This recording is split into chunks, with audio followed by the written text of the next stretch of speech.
Thank you very much. Thank you for this generous introduction as well. Thank you all for enlightening me on a very specific area, and of course, for the territory which is very close to the hearts of all of us, but to me as well, since I belong to that part of the territory. Uh, to begin with, as Mirza Sahibs have also shared, highlighted uh, the sort of nitty-gritties of that domicile law and how is it impacting and what is the overall strategy. I would just begin by saying that we have been over the period of time witnessing, as Ambassador Saab also said, that about the BJP's overall political strategy and the way they have been looking Kashmir.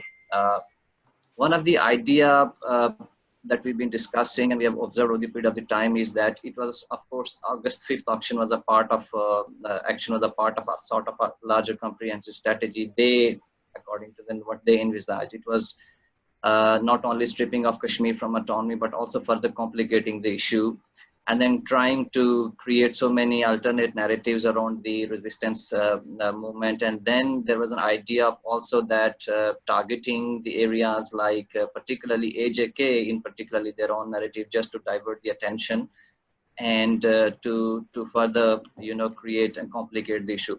So we have been over the period of time witnessing this, but particularly when we analyze the overall impact of this August 5th and Indian strategy towards Kashmir, what we BJP's particularly what we witness is that there has not been, to my understanding, has not been any substantial gain over the period of time. It's almost 1 year. We have seen people are locked down, international attention to some extent.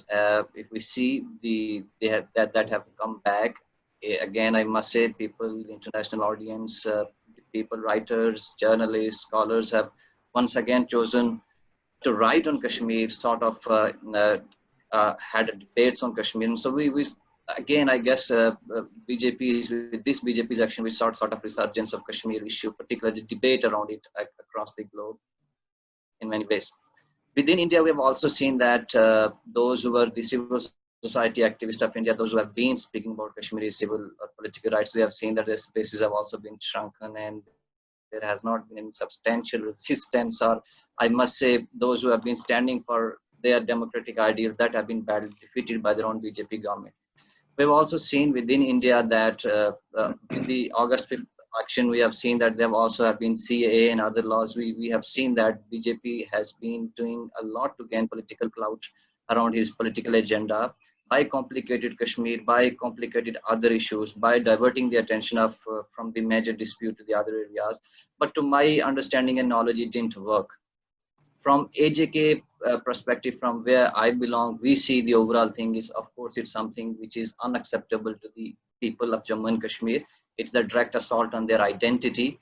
It's a direct assault on their fundamental political right that will never be accepted or taken, accepted legally and otherwise as well.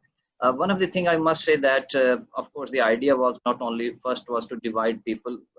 Kashmir, of course, geographically have been a diverse territory, but and like any other society, it has a diversity which is also its blessing as well. So BJP's political agenda was to further complicate and divide the territories based on religion particularly, and when we see that won't, I guess, pay in long term to the BJP's politics as well as the larger India's politics as well. So I guess that was the one thing which they've exploited, and they are still exploiting, as Ambassador Saab was saying, trying to trifurcate, now creating a sort of again any province based on the particular religion, which is never welcoming. Second was also not to only deprive but disengage people. There has been a substantial, number of communities, people, those who also believe that there has to be a positive, a constructive way to deal with this larger dispute, to come out with the political fundamental right of Kashmiris, may it be cross LOC connectivity, maybe there has been a trade and travel as well, but that has been badly damaged, and BJP has completely seized that as well. So that was the objective as well. One of the things we see that, contrary to this, when we see AJK over the period of time, AJK was, after one of the 13th Amendment, AJK was further empowered. We have seen that majority of the powers that were not there, that has been shifted back to AJK, which is very encouraging, and it's a sign and symbol that we can always talk in international debates and discussions on the AJK's empowerment as well vis-a-vis the other side. Of course, the status of AJK is different, but despite that, there have been a lot of talks about AJK liberated territory, about its governance and its power, but that has been substantially improved and enhanced over the period of time, which is an example for other. Two, three things I must say that there has been over the period of the time rising frustration among the young people in AJK particularly as well over the larger dispute because of the inaction of the international community, because of the sort of approach that international community has adopted towards particularly the political leadership of the major powers that of course whatever they have responded post 5th of August, there has been a lot of frustration, there have been a lot of anger among the young people. And of course, AJK shares a huge line of control. It's a huge territory. Half of the AJK, more than half of the AJK's territory is shared on LOC.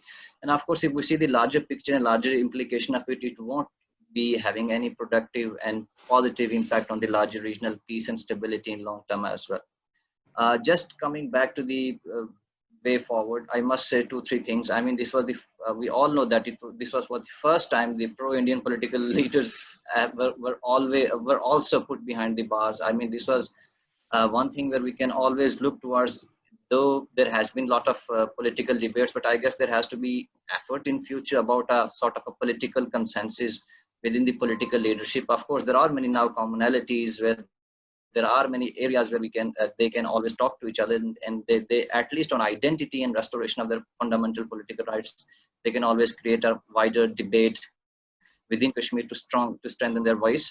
And second, Najawat Saab is there as well. I would also say diaspora has been very instrumental in past as well, but over the period of the time there is a need to have a more constructive engagement among the diaspora's people having different thinking, maybe strategies as well, because that is one of the areas where that can help us in long term to create more politically, I guess, strong support, and maybe can create an impact internationally as well. That is what necessary. Last thing, I guess, after the post 5th of August, we have witnessed that the role of and the significance of Kashmiri leadership, people from across both the side have increased manifold. This is the right time, I guess. They should take not only lead, but also should set their narratives right and create an atmosphere where they can bring voices, create a common and collective initiatives to move further. And I guess this to my understanding, this lockdown, this clampdown, these all changes, geographic and other demographic changes, a strategy that can have that can sustain in short term, but of course to create a community where you can have a long term living sort of an environment where people from the mainland India are living within Kashmiri society as in a way that they become the part of the society. I don't think so. This can work in long term. This itself is a very, very dangerous strategy, and I guess this doesn't work for the future, and it won't, I guess, sustain something. So maybe it's a short term. So we have to think maybe beyond for few years, in fact, ahead of that how when this lockdown and other thing is eased down, how the political leadership, civil society activists, and the people who are producing literature, civic activists, how they can collectively create a more robust initiative to take the resistance movement forward. Thank you, Anisa.